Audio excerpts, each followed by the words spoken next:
After my sister stole my boyfriend, I decided to change the rules of the game with one shocking move, and the ending left her world in ruins piece by piece. Geneva had always treated me as her rival, competing over toys, dresses, attention, and, most importantly, men. Once, she looked me straight in the eyes and smiled.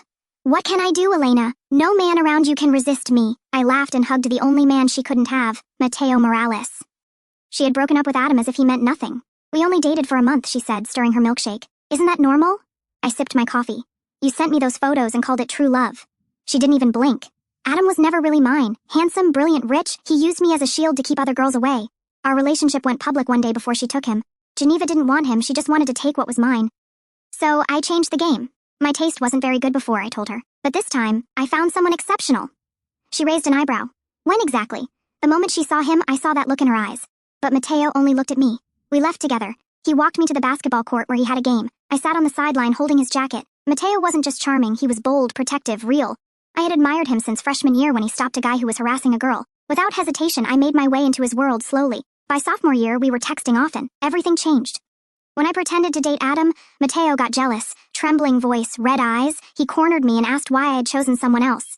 That night, the wall between us broke down. Since then, he had been the perfect boyfriend. Even my roommate said so. But deep down, I feared one thing, Geneva. She started showing up more. Once, I found her outside, waiting with him. Mateo stayed polite, but then he invited me to dinner and told me to bring her. I knew what she was doing, so I brought him. She wore a red miniskirt, low neckline, and perfect waves in her hair. "Mateo," she purred. "I heard you're incredible at basketball. Can you teach me?" He shrugged. "If you want to learn, hire a coach." She leaned closer. "Why hire one when my sister's boyfriend is here?" Mateo's expression didn't change. "And don't forget, I'm her boyfriend. Let's avoid misunderstandings." For the first time, Geneva, a smile cracked. I stirred my soup, amused. A few minutes later, I dropped my chopsticks on purpose. As I bent down to pick them up, I saw it. Her foot was still there between his legs and Mateo hadn't moved. My heart sank. He either didn't notice or didn't care. That night, I could barely sleep. The image of Geneva's foot between Mateo's legs repeated in my mind like a broken record. Worse than what I saw was what I didn't see. No reaction from him. Not a start. Not a movement. Not a trace of discomfort. He just sat there. The next morning, Mateo greeted me with his usual warmth. Arms around my waist, lips brushing my forehead. He acted as if nothing had happened, but I couldn't get it out of my head. That moment was now a splinter stuck under my skin. I needed answers. Later that day, we sat on the campus lawn, the sun casting dappled light through the trees. Mateo handed me a water bottle and smiled. "Mateo," I asked cautiously, "do you think Geneva's attractive?" He laughed softly. "Is this a trap? Just answer," I pressed. He thought for a second. "I mean, sure, she's objectively pretty, but so are many people. Why?" "She flirts with you," I said dryly. "You know that, right?" He frowned. "Like, how?" I blinked. "Do you really not notice?" "No," he said, "because I only see you. Sweet. Simple." But my instincts wouldn't quiet down. 3 days later, Geneva showed up at my apartment uninvited as always. She made herself a smoothie in my kitchen as if she owned the place and asked if Mateo would come. "Maybe," I said. Her eyes lit up. "Oh, good. I wanted to ask him something about that game last week. You know, that jump he made." "Wow." I nodded, unimpressed. "You seem very interested." "I like talent," she said with a wink, "especially when it's so pure." That night, Mateo came. We watched a movie, but I was distant. He noticed. "What's wrong with you?" "Nothing," I lied. But he paused the movie. "You've been cold since dinner at your sister's," he said. "Talk to me." I stared at him. "You didn't move your leg." He blinked. "What?" "Geneva's foot was between your legs under the table and you didn't move." His face went blank. "Are you serious?" he asked, as if I were exaggerating, as if it were something crazy in my head. Except it wasn't. I saw it. I felt it. I remembered the way she looked at him and how he didn't pull away, how he continued with that calm expression as if nothing had happened. "I can't believe you're going to pretend you don't remember," I replied, my stomach sick. "I didn't feel anything, Elena. Maybe she brushed against me accidentally. I don't know. Do you really want to turn this into a problem?" His voice, normally calm, now had an impatient tone, as if I were the burden of the story. "It wasn't accidental," I said firmly. "You know it wasn't. You just don't want to admit you liked it." Mateo snorted and got up from the couch. He paced around the room, scratching his neck as if I were a child having a tantrum. "Geneva is your sister, Elena. Why would she do that? Seriously, because she's obsessed with everything that's mine. And you're mine!" He looked me in the eyes, and for a second I swear I saw something break there, as if he didn't want to do this, as if he were tired of the possession that demands the dispute. "Maybe that's the problem," he murmured. "What? That I'm yours? I'm not a prize between you two. You two live fighting, competing, attacking each other, and I'm in the middle of all this, trying to maintain sanity." I didn't expect to hear that. It hurt. But worse than hurting, it outraged me. "So you're telling me it's exhausting to be in the middle of my war with Geneva, but you did absolutely nothing to prevent her from provoking you. Nothing. Not even moving her damn foot away." "I didn't realize, Elena," he yelled, finally losing his composure. I was trying to focus on dinner, not analyzing every movement under the table. My eyes filled with tears, not because he yelled, but because he didn't understand, because he didn't want to understand, because deep down I knew he had felt it, and worse, it didn't bother him. That night we slept in the same bed but in different worlds. Me on my back with my heart in pieces, him breathing deeply, trying to force a sleep that wouldn't come. And so it continued for days, the tension, the silence, the distance. A week later, Geneva sent me a photo, a selfie, wearing Mateo's basketball team uniform. The caption read, I loved trying it on. It fits me perfectly. No context, no explanation, just the provocation, pure and raw. My blood boiled. I climbed the stairs to Mateo's apartment as if I were possessed. When he opened the door, he already knew something was wrong. Was she here? I asked, showing the photo. He opened his eyes wide. What are you talking about? What am I talking about? Your room, your shirt, your omission. What did she do here, Mateo? She came to drop off a book you forgot at your mother's house, he said too quickly. I didn't even really let her in, I just took it and thanked her. Then why was she wearing your shirt? I don't know. You don't know, I screamed. Do you think I'm stupid? That I'm naive? You're lying to my face, Mateo. I swear I didn't do anything. You're acting like I betrayed you. And didn't you betray me? Because honestly, between betraying with the body and betraying with silence, with looks, with passivity, do you know what hurts more? Knowing that you did nothing to protect me from her. He was speechless for the first time, truly speechless. And that's when I understood he didn't stop her because he didn't want to. That night I didn't cry. For the first time in many months I didn't cry over him. Instead, I wrote. I wrote what she had done with Adam. I wrote what she had done to me. I wrote everything with dates, screenshots, conversations, stories. I made a complete file, no filters, no mercy. Then I went to find Adam. He received me with a cynical smile as if he already knew the reason. But when I showed him everything, he changed. Mateo, right? He said with a cold look. Then let's see how much he can handle when the pressure is directed at him. The following week, Geneva lost her skating club sponsorship. Someone sent a compilation of her disgusting comments about other athletes, the forced flirting, and videos where she said she only approached rich guys. Adam started dating one of Geneva's friends and made sure to post photos in every place he had gone with her before. And Mateo? Mateo was invited to give a talk about ethics and teamwork. I, with my fake profile, sent screenshots of his conversations with Geneva the same day, making it seem like all of that was a trap planned by both of them. The talk was cancelled. At the end of the week, he came looking for me. Why, Elena? Why do this to me? I smiled. Because I got tired of being the idiot of the story. He stood there in front of me with slumped shoulders and wounded pride. He wore that gray jacket he always lent me when I was cold, but which now seemed too heavy for him. He was pale, as if he had finally understood that he wasn't immune to consequences, and that I was no longer the foolish girl who always gave the benefit of the doubt. You destroyed my reputation, Elena, he said, almost like a plea for help. No, I replied. You destroyed that yourself when you chose not to take a position, when you preferred the convenience of silence to loyalty. I just revealed the truth.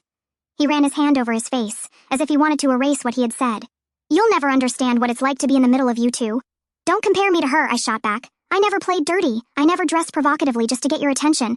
I never invaded her space.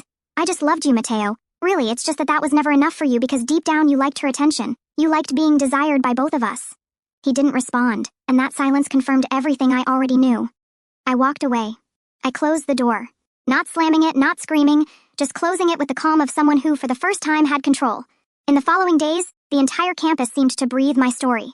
Someone shared a thread on the faculty forum with screenshots from my file, the same one I sent to the basketball team coordinator, to the scholarship athletes group, to everyone who was part of Mateo Morales' perfect image, the one who called himself upright, faithful, exemplary.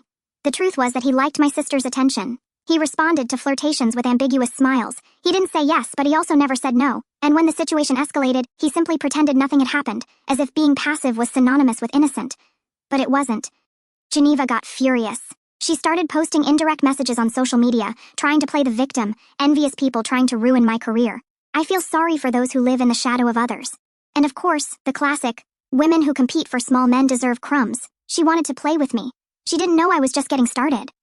I contacted one of the city's gossip bloggers, one of those who loved exposing the behind-the-scenes of athletes and young influencers. I sent the material. I offered audios, photos, and as the cherry on top, a video of Geneva provoking Adam at an old party while she was still dating another guy.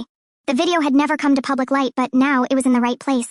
3 days later, Geneva's name became a local trending topic. People started commenting on the behind-the-scenes of the skating world, how she humiliated colleagues, how she used relationships as a social ladder, how she mistreated employees and rivals with the same sweet smile she used with the press. And Mateo? He tried to apologize again. He sent flowers, wrote letters, showed up at my apartment door with a box full of our memories, movie tickets, old letters, a blouse of mine he kept. But it was already too late. You're only sorry because everything fell apart, I said firmly. If no one had discovered anything, you'd still be by her side, pretending you don't see anything. And that's worse than betrayal. That's cowardice. He cried. For the first time, he really cried. And that, strangely, didn't move me. It only gave me even more certainty that I was on the right path. Little by little, my life began to change. Pain gave way to focus. I started dedicating myself more to my thesis project. I resumed my scientific initiation scholarship. I joined the faculty debate team. People started seeing me with different eyes, no longer as Geneva's sister or Mateo's girlfriend. I was Elena, the girl who was betrayed but who got up, the girl who didn't forgive what was unforgivable. When I was called to represent the university at an international young leaders event, guess who appeared in my DMs? Adam, congratulations. I always knew you were stronger than all of us combined. I replied with a simple thank you because I no longer needed approval, much less his. What I needed now was to finish what I started. Geneva was still the darling among some sponsors who wanted to clean up her image, but I knew she had skeletons in the closet. And now, with my new circle of contacts, I had access to files I never would have had before, including an old silenced case with a married coach. But I'll tell that part later, because the game was still in progress, and this time, she was going to lose everything. I knew that if I wanted to bring down Geneva once and for all, I would need to be meticulous. It wasn't enough to expose public scandals. She was a master at weathering crises with trained charisma, the fake tear at the right moment, the speech about pressures of the competitive world and youthful mistakes. What I needed was to take away what sustained her most, the prestige behind the scenes, the open doors, the people who still bet on her. And that's how I started working in silence. Through the Young Leaders event, I met journalists, business people, former athletes, and over time, some people who had already heard her name, and not with admiration. One of them, a former member of Geneva's skating team, wrote to me. I accepted. We agreed to meet. She was a girl named Letitia, now working outside the country. She showed up with a flash drive and a crumpled cardboard box. Inside were old notes, training records, and a worn notebook. She destroyed my career, Letitia said, her eyes fixed on mine. She pushed me during training. I fell. I tore my ligament. They said it was an accident, but she laughed afterward. I never forgot. The video of the fall was on the flash drive. The camera didn't capture Geneva's face, but it showed her trajectory crossing in front of Letitia suspiciously, just when she was starting the maneuver. In the background, a muffled laugh. Familiar, hers. Letitia had never used this for fear of being labeled as envious or suffering retaliation, but now, seeing everything I had already done, she decided to trust me. I took the material, thanked her, and stored it carefully. But I wasn't going to publish it, not yet. I needed something more impactful, something definitive that would close doors once and for all. And that's where the coach came in. I remembered that years ago my mother discovered that Geneva was receiving special treatment from a club coach. At that time, she denied everything. Of course, she said, it's envy. They want to harm me. But there were whispers, strange looks, and even once when I saw him touching her shoulder in a way that was too intimate to be just professional. Now, with my new network of contacts, I went after him. It took time, but I found the man. He was away from the sports scene, divorced and living in another city. And to my surprise, willing to talk. She was a minor at the time, Elena, he said, head down. But she manipulated me as if she were 30 years old. I know that doesn't exempt me from anything. I was wrong. She knew what she was doing, but I was the adult and I failed. Everything was silenced by an agreement. He showed me the contract, a kind of amicable termination with a confidentiality clause signed by the club's board. I took photos, recorded his testimony, and saved everything, but I still didn't move any pieces. Meanwhile, Geneva posted photos smiling in expensive cafes, feigning a peace that didn't match someone who, a week earlier, was screaming at me over the phone saying, "You'll never reach my level, Elena. Never." Mateo, for his part, disappeared. From social media, from campus, from social circles. I heard rumors that he was depressed, that he lost his scholarship, that he was removed from the basketball team after the public exposure. I wasn't happy about that, but I didn't feel sorry either. He chose his side, and his silence was the final blow. That's when the perfect opportunity arose. An independent documentary about psychological abuse and toxic competitiveness in youth sports. I sent an anonymous proposal, a neutral but compelling account. I included fragments from Letitia's interview, images from the fall video, and the coach's testimony. They accepted it. The documentary came out 2 months later. No names were directly cited, but anyone who knew the scene knew exactly who it was about. The reaction was devastating. Brands started distancing themselves from Geneva, first discreetly, then openly. The club where she trained issued a statement saying they would open an internal investigation into former coaches. The Skating Federation announced a re-evaluation of medals won by athletes involved in unsporting conduct. And although her name wasn't officially mentioned, Geneva's silence, who had always been so vocal and full of opinions, screamed louder than any words. She tried to deny it, posting videos saying it was the result of structural machismo, that strong women were always attacked. But no one believed her because now former teammates started speaking up, one by one, in comments, in stories, in interviews, all with similar stories, unfair competition, sabotage, insults, humiliations disguised as jokes, and of course, emotional manipulation. Geneva went, in a few days, from youth idol to persona non grata. And me? I just watched. I ate my toast with jam. I studied. I lived. I rebuilt myself, and for the first time in years, I breathed without fear. She had taken so much from me. Friends, relationships, self-esteem, but she couldn't take my truth or my strength. And now, everything she built on lies was crumbling like a sandcastle before the tide of reality. And I was the wave. When I saw the photo of her sitting alone in the back of a cafe, wearing a cap to hide her face and the dark glasses she once proudly displayed in shop windows, I knew Geneva was broken. Not in body nor in style, because she always had vanity in abundance, but broken where it hurt most, in pride. The laughter disappeared. The invitations evaporated. The brands that once knelt at her feet now pretended she never existed. She still tried to stay active on social media, but the comments were relentless. How many falls did you cause to get to that position? I knew there was something wrong with that angel face. Queen of manipulation. Worse than Mateo's silence was your arrogance. And it was in that silence that he, too, was sinking. I learned from a mutual friend that Mateo had moved back in with his parents. His father treated him like a failure. His mother cried every day, saying it was just a phase. He didn't want to leave the house, rejected invitations, deleted all his Instagram photos. He disappeared. Sometimes, I confess, I wondered if all this was too much, if I had gone too far. But then I remembered all the nights I spent crying while the two of them surrounded themselves with secrets and cynicism. I remembered the pain of seeing my sister laughing at my suffering while using my boyfriend as a war trophy. I remembered Mateo's look when he said that maybe the problem was me. No, I hadn't gone too far. They never thought someone like me would have the courage to go anywhere, and I went beyond pain, beyond resentment, beyond the role they wrote for me, the overshadowed sister, the shadow, the one who swallows quietly. This time, I was the protagonist. And more than that, I still had one final card. Because while everyone judged Geneva for what they saw in the documentary, there was a story no one knew, one I saved until the right moment. And that moment came when, during a forced press conference, she decided to cry. I made mistakes, everyone makes them. But I'm being judged by rumors, by envy, by women who can't stand to see another woman shine. That was the spark. I took my phone, opened the video, and posted it. It was old. A recording made by Adam without her knowing at one of the parties where he tried to break up with her. In the video, Geneva said, "Do you really think I liked you? I just wanted to see Elena's face when she found out. She's always been pathetic. She crawls for crumbs. At least now she knows what it's like to lose." In less than 20 minutes, the video had exploded. It wasn't about sports. It wasn't about beauty. It was about character. It was about confessing that she destroyed another person on purpose, for pleasure, for envy, for pure sadism. And this time, not even the Instagram feminists could defend her because there, naked and raw, was the truth. Geneva never wanted justice. She was never a victim. She was the weapon. And now, she was drowning in her own poison. In the following days, I received hundreds of messages. Some called me brave, others cruel. I didn't respond to any of them because the truth is I didn't do this for applause. I did it for me, for all the times I was silenced, diminished, betrayed by those who claimed to love me. And in the midst of all this, there was a curious moment. Mateo called me. I didn't answer at the time. I let it go to voicemail. And when I listened to the recording, my heart almost wavered. "Elena, I know you probably hate me, and rightfully so. But I need to say that despite everything, you made me see who I had become. I let things happen. I was weak, and in the end, I lost you. I lost everything. But I wanted you to know that even though I don't deserve it, I still love you." I turned off the audio with steady hands. I didn't cry. I didn't respond. I didn't save the number because at that moment I understood that he didn't love me. He loved the version of Elena who accepted everything quietly. The one who waited on the sideline with the jacket in hand. The one who smiled while being slowly erased. And that Elena no longer existed. Days passed, and the dust didn't settle. If Geneva thought the internet would forget quickly, she was completely wrong. The video continued circulating, now with analysis on opinion channels, podcasts commenting on the emotional manipulation she imposed on me, and even a viral thread called "How to Destroy Your Sister in 5 Steps, a case study on Geneva." It seems cruel, and it was, but it was the exact reflection of what she did to me for years. Only this time, there was nowhere to hide. She tried to disappear. Disappeared from social media, disabled comments, stayed away from social events. But when you build your identity on a public image, silence becomes a scream. Brands rescinded contracts, clubs denied reintegration. Even colleagues who previously defended her now just wanted distance. And that's when the most ironic thing of all began. She tried to approach me. Yes, the same Geneva who said I was pathetic, who laughed at my pain, who stole my boyfriends like someone collecting trophies.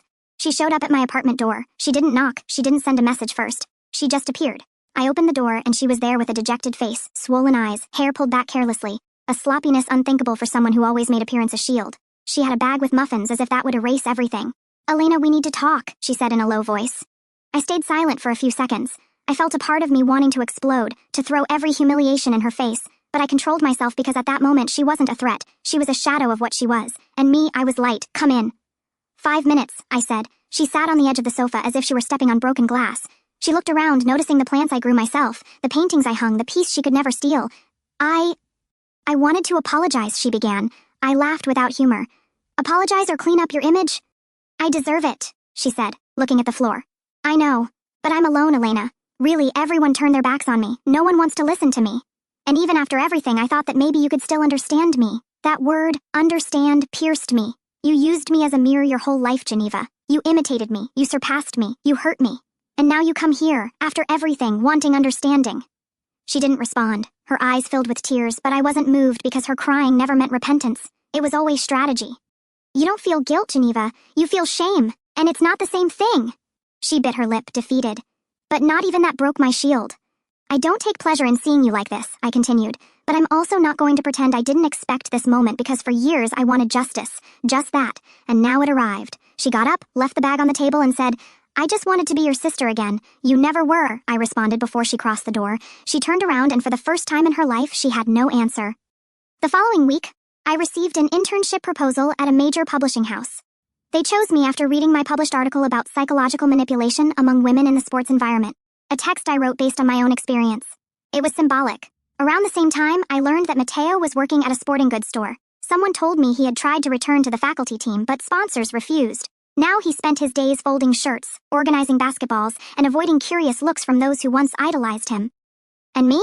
I was well, for the first time truly well. I didn't need to prove anything to anyone. I didn't need to compete for love. I didn't need to erase myself to fit into spaces that were never made for me.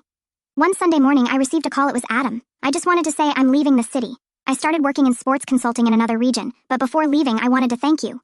Why? I asked, surprised. Because you showed me we don't need to accept the role they give us. You didn't just get revenge for yourself. You saved many people from Geneva's poison, including me. I smiled. He hung up. And in that silence after the call, I felt something inside me settle. The pain passed.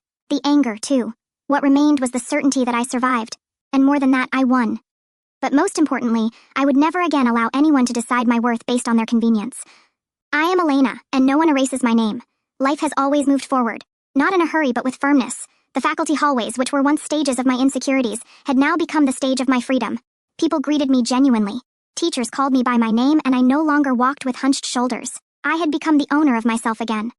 One morning, while crossing the courtyard with my notebook in hand and headphones on, I received a message that made me stop in the middle of the path. It was from the Academic Center coordinator. Elena, you've been nominated to represent the university at the International Congress in Lisbon. Your article was one of the best evaluated. I sat on a stone bench under a tree and stared at the screen for a while.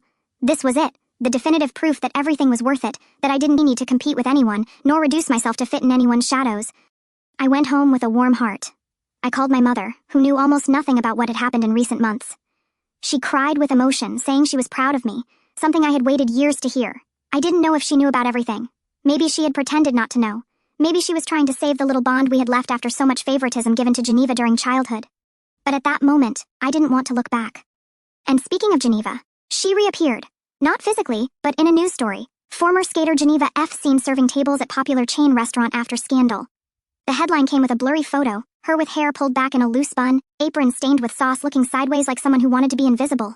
I didn't feel pleasure, but I didn't feel pity either. It was ironic. She who mocked my simple style now needed to wear a uniform. She who scoffed at my choice to study and dedicate myself was now ignored by all those who once knelt at her feet.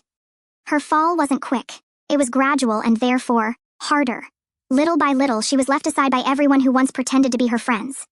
Because whoever conquers everything with charm and manipulation loses everything when the charm ends. I didn't tell anyone I saw the news, I just saved the image, not to use it against her but as a reminder. Karma isn't always noisy. Sometimes it whispers, and it whispers for a long time.